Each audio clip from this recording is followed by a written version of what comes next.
नमस्कार, आप देख रहे हैं ग्रैंड न्यूज। लोकसभा का रण संग्राम 2024 में मैं हूं आपके साथ सारिका। लोकसभा चुनाव के क्या कुछ है हाल, चुनावी बयार किस दिशा में चल रही है, वार पलटवार के दौर में किसे कितना बड़ा झटका लगा है, ये सब हम आपको बताएंगे हमारे इस खास कार्यक्रम में। तो चलिए इसकी शुरुआत करते हैं। मध्य प्रदेश में कांग्रेस को एक और बड़ा झटका लगा है। दरअसल इंदौर लोकसभा सीट से उम्मीदवार अक्षय कांति बम ने सोमवार को नामांकन वापस ले लिया। कलेक्टर कार्यालय में जाकर बीजेपी के उम्मीदवार शंकर लालवानी के सामने उन्होंने अपना पर्चा वापस लिया है। इस दौरान बीजेपी के नेता रमेश मेंदोला भी साथ थे। जल्द ही कांति बम औपचारिक तौर पर बीजेपी में शामिल हो सकते हैं। नामांकन वापस लेने के बाद से अक्षय कांति का फोन बंद है। अक्षय कांति बम के बीजेपी में आने के पीछे वरिष्ठ नेता कैलाश विजयवर्गीय की अहम भूमिका यहां पर मानी जा रही है। इंदौर में कैलाश विजयवर्गीय का गढ़ माना जाता है। विजयवर्गीय इंदौर 1 से विधायक हैं। उन्होंने एक्स पर अक्षय कांति बम की तस्वीर के साथ लिखा, इंदौर से कांग्रेस के लोकसभा प्रत्याशी अक्षय कांति बम जी का माननीय प्रधानमंत्री मोदी, राष्ट्रीय अध्यक्ष जेपी नड्डा, मुख्यमंत्री मोहन यादव और प्रदेश अध्यक्ष वीडी शर्मा के नेतृत्व में बीजेपी में स्वागत है। बता दें कि 17 साल पुराने मामले में अक्षय कांति बम की मुसीबतें बढ़ी थी। 4 दिन पहले 25 अप्रैल को अक्षय कांति बम समेत कुछ और लोगों पर 17 साल पुराने हत्या के प्रयास के मामले को बढ़ाया गया और इस मामले में अगली सुनवाई 10 मई को है। बीजेपी उम्मीदवार के सामने कोई बड़ी चुनौती नहीं है। अक्षय कांति बम ने बतौर कांग्रेस प्रत्याशी अपना नामांकन वापस लिया है, यानी अब वह लोकसभा चुनाव नहीं लड़ेंगे। कांति बम के नामांकन वापस लेने के बाद बीजेपी के सांसद शंकर लालवानी के सामने कोई खास चुनौती नहीं है। हालांकि अब कांग्रेस का अगला कदम क्या होगा, इसको लेकर तस्वीरें साफ नहीं हुई हैं। असम के मुख्यमंत्री हिमंत बिस्वा शर्मा लोकसभा चुनाव 2024 के प्रचार अभियान में तेजी से जुटे हुए हैं। इस दौरान सीएम हिमंत बिस्वा ने भाषणों से ही नहीं बल्कि अपने डांस से भी लोगों का दिल जीता है। दरअसल पूर्वोत्तर राज्यों में बीजेपी के चुनाव प्रचार की कमान हिमंत बिस्वा शर्मा के हाथों में ही है। इसके लिए वे प्रचार जोरों शोरों से कर रहे हैं और उम्मीदवारों के प्रचार प्रसार में स्वयं जुटे हुए हैं। दरअसल बीते रविवार को मुख्यमंत्री हिमंत बिस्वा शर्मा भारी बारिश के बीच कोकराझार में एक रोमांचक चुनाव अभियान रैली को संबोधित कर रहे थे। इस दौरान वे अपने भाषण के बाद स्टेज पर नाचते हुए भी दिखाई दिए। इसके साथ ही वे मोदी सरकार की धुन पर बारिश में डांस कर रहे थे। इस दौरान उनका भाषण सुनने आए लोग भी बारिश में पूरे जोश के साथ डांस कर रहे थे। इस डांस का वीडियो शर्मा ने अपने एक्स हैंडल पर शेयर किया है।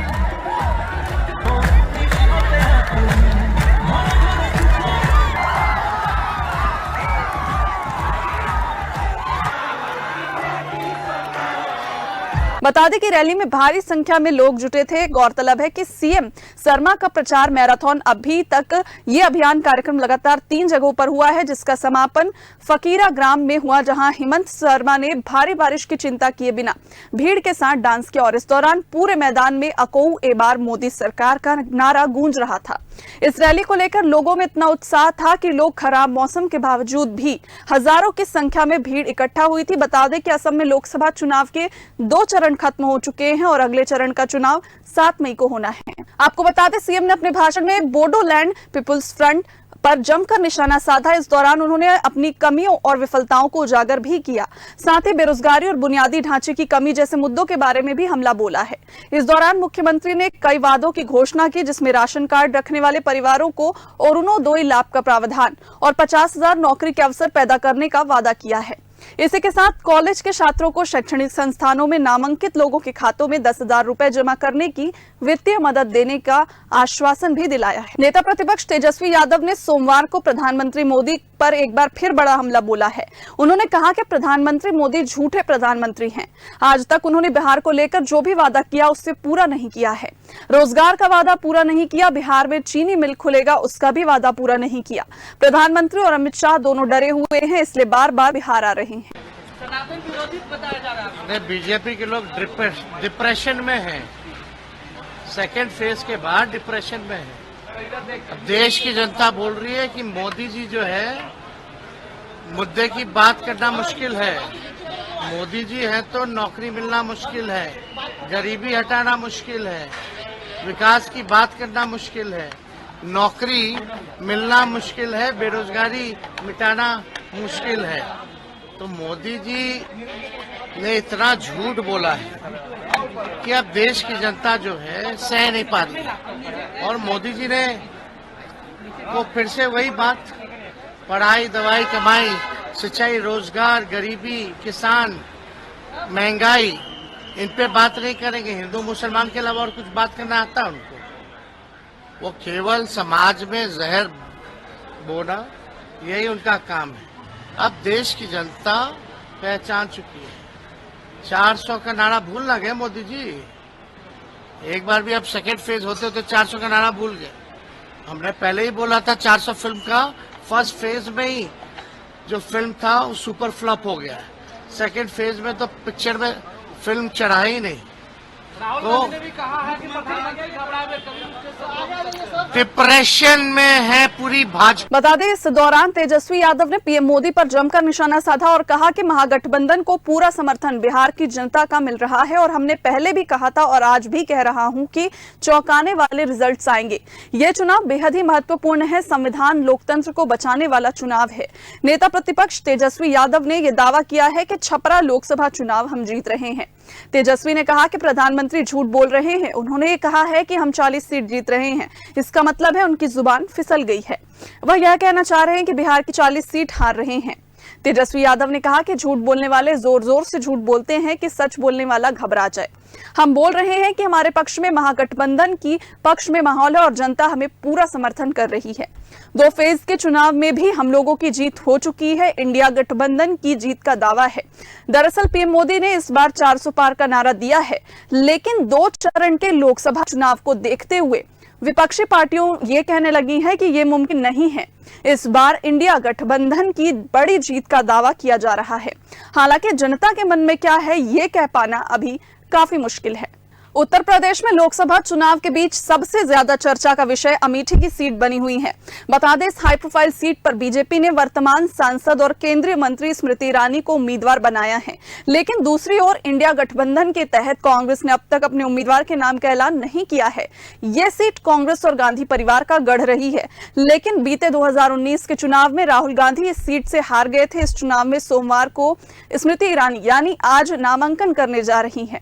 आइए इससे पहले जानते हैं 2019 के समीकरण और इस बार बीजेपी इस सीट पर क्या रणनीति अपनाने जा रही है। अमेठी में बीते चुनाव के दौरान कांग्रेस और राहुल गांधी के हार की चर्चा आज भी होती है। राहुल गांधी के हार के बाद से अब तक तमाम तरह की चर्चाएं होती है। साल 2014 में स्मृति ईरानी की हार से लेकर साल 2019 में राहुल गांधी की हार के बीच 3 अहम मुद्दे थे। सबसे बड़ा सिंपैथी का मुद्दा था। साल 2014 में हार के बाद स्मृति ईरानी लगातार क्षेत्र में एक्टिव रही और पार्टी के बड़े नेताओं ने भी उनका पूरा समर्थन दिया। साल 2014 हार के बाद स्मृति ईरानी और बीजेपी को अमेठी में एक्टिव रहने का पूरा फायदा मिला था। हालांकि राहुल गांधी के हार के बाद ऐसा नजारा नहीं देखने को मिला है। राहुल गांधी बीते 5 सालों के दौरान भारत जोड़ो न्याय यात्रा को छोड़ दिया जाए तो शायद ही कभी अमेठी गए होंगे। कांग्रेस नेता ये दावा करते रहते हैं कि साल 2020 से 22 के दौरान कोविड काल में राहुल गांधी ने अमेठी की जनता के लिए कई मौकों पर मदद पहुंचाई। दावे किए जाते हैं कि मास्क, सैनिटाइजेशन, राशन और आर्थिक मदद के लिए राहुल आगे आए। इसके अलावा दूसरा सबसे अहम फैक्टर रहा दोनों नेताओं के बीच सीधा मुकाबला। जब साल 2014 में लोकसभा चुनाव हो रहे थे तो आम आदमी पार्टी के टिकट पर कुमार विश्वास भी अमेठी से उम्मीदवार थे। तब कांग्रेस उम्मीदवार राहुल गांधी को करीब 1 लाख वोटों के अंतर से जीत मिली थी। उन्हें करीब 4.08 लाख वोट मिले थे और दूसरी ओर बीजेपी के उम्मीदवार स्मृति ईरानी को करीब 3 लाख वोट मिले थे, जबकि बीएसपी के उम्मीदवार धर्मेंद्र प्रताप सिंह को 57,716 वोट और कुमार विश्वास को 25,227 वोट मिले थे। जब साल 2019 का लोकसभा चुनाव हो रहा था तो बीएसपी और सपा के बीच गठबंधन था। गठबंधन ने अमेठी में कोई उम्मीदवार नहीं उतारा था और आम आदमी पार्टी ने भी इस बार अमेठी में कोई उम्मीदवार नहीं दिया था।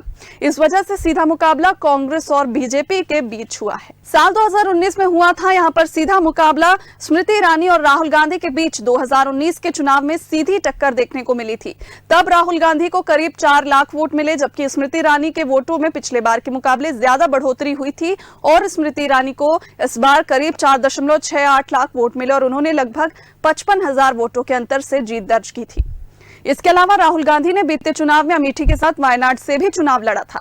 बीजेपी ने उनके खिलाफ इस मुद्दे को जबरदस्त तरीके से मुद्दा बनाया और कांग्रेस पूरी तरह राहुल गांधी के 2 जगह से चुनाव लड़ने के मुद्दे पर घिरी नजर आई थी।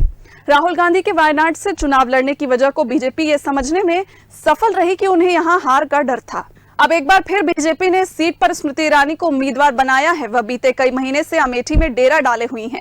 वहीं कांग्रेस ने अब तक अपने उम्मीदवार के नाम का ऐलान नहीं किया, लेकिन जिस तरह से कांग्रेस का कार्यकाल तैयार हो रहा है तो माना जा रहा है कि राहुल गांधी के नाम का ऐलान दूसरे चरण की वोटिंग के बाद हो सकता है। कुछ मीडिया रिपोर्ट्स में भी दावा किया गया है कि 1 मई को राहुल गांधी इस सीट से नामांकन दाखिल करेंगे। देखना होगा दिलचस्प कि साल 2024 के लोकसभा चुनाव में कांग्रेस और बीजेपी की क्या रणनीति होगी। चूंकि इस बार सपा और बसपा का अलायंस नहीं है, ऐसे में बसपा अगर अपना उम्मीदवार उतारेगी तो वह किसके लिए संकट और किसके लिए संकट मोचक बनेगी, यह तो 4 जून को ही पता चलेगा। तो हमारे इस खास कार्यक्रम लोकसभा का रणसंग्राम 2024 में फिलहाल इतना ही। मुझे दीजिए इजाजत। नमस्कार।